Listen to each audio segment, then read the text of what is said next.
Baka nabigla lang si Joy sa pag-oo sa proposal ni Lawrence. Hindi mo siya basta-basta magko-commit ng ganun.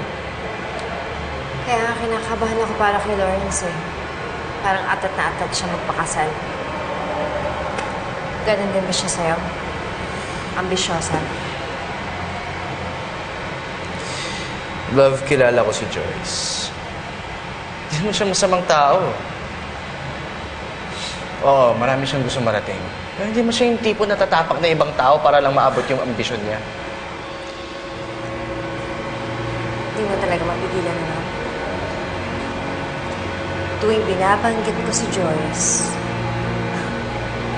talagang pinagtatanggol mo siya.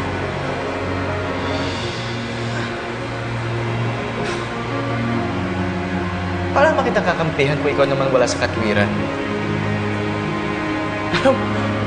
Simula nung magkagalit kayo ni Joyce, naging mission mo na ibagsak siya. Love, yun na lang palagi importante sa'yo eh.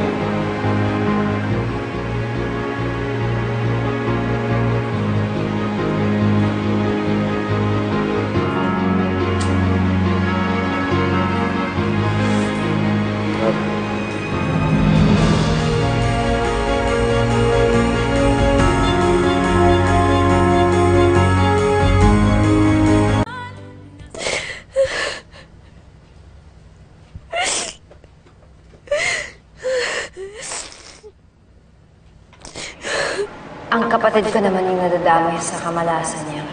Love, huwag mo naman isisi yung aksidente kay Joyce. Hindi naman siguro niya ginusto yun masaktan yung kapatid niya. Love, kilala ko si Joyce. Hindi mo siya masamang tao. Oo, marami siyang gusto marating. Pero hindi mo siya yung tipo na tatapak na ibang tao para lang maabot yung ambisyon niya. Parang makita kakampihan kung ikaw naman wala sa katwiran. Simula nung magkagalit kayo ni Joyce, naging mission mo na ibagsak siya.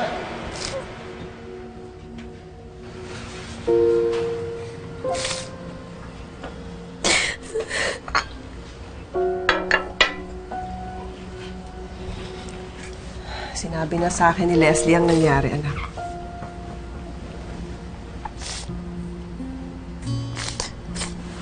Bakit ganun, Nay? Unang tatay, nagtampuhan kami, tapos kayo naman sinuwel lahat yun dahil lang sa Joyce na yan. Ayokong maging praning, ayokong maging obsessed. Pero bakit pakiramdam ko lahat na lang ng mga mahal ko sa buhay? Kinukuha sa akin ng Joyce na yan. Hindi lahat, anak. Nandito ako. Kami ni Leslie. Hindi kami mawawala sa'yo, anak. Salamat, Nay. Salamat at naiintindihan niyo ako. Bakit hindi nila makita yung nakikita ako kay Joyce?